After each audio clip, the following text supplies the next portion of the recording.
Good morning, good morning, good morning, good morning, good morning guys. Happy New Year po sa inyong lahat. Sana nasa mabuti kayong mga kamay at walang naputulan sa inyo. At sana umaba pa ang ating mga buhay.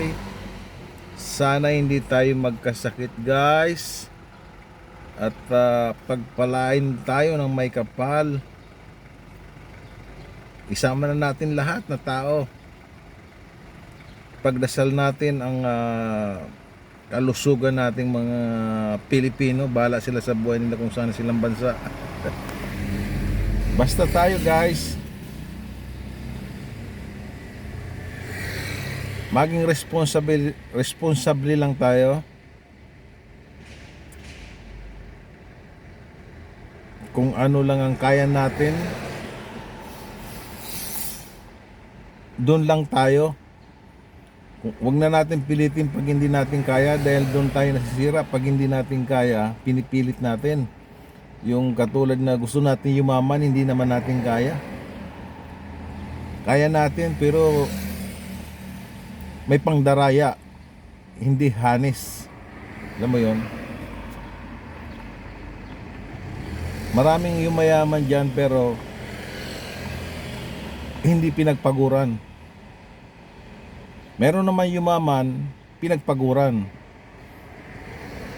Karamihan dyan guys, yung utak ang pinapagana, puhunan at talino. So yung mga katulad namin na hindi naman nakatapos ng pag-aaral, so hindi na namin na masyadong pinag-iisipan yung paano yumaman. Hanggang dito na lang eh.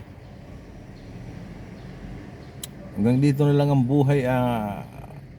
Alam mo yun, masaya naman ako sa buhay ko. Kasi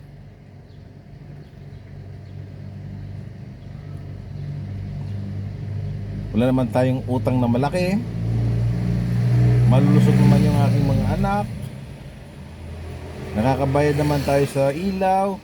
Nakakabayad naman tayo sa kuryente. So yun, hanggang doon lang tayo. Maging masaya na tayo. Huwag na tayong maghanap ng wala sa atin. Kasi maraming nabubuang dyan tungkol dyan eh. Maraming nag-aaway na mag-asawa tungkol sa pera. Maraming naghihiwalay dahil tungkol sa pera. Bakit ba naghihiwalay yung mag-asawa? Dahil yung minsan yung hindi sapat yung ginita ng lalaki, yung babae nakaisip ng ibang paraan, nag-abroad. Pagdating sa abroad, medyo mataas na ang pride. So hindi na pwedeng sigaw-sigawan ng asawa. Karamihan yan guys, totoo yan. Kasi pag nakapag-abroad ang isa sa inyo, medyo high level na ang dating eh. Alam mo yan, yung kahit iwanan mo ako, okay lang.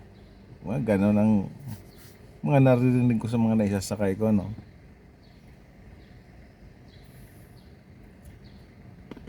So yun lang guys, maging responsable lang tayo. At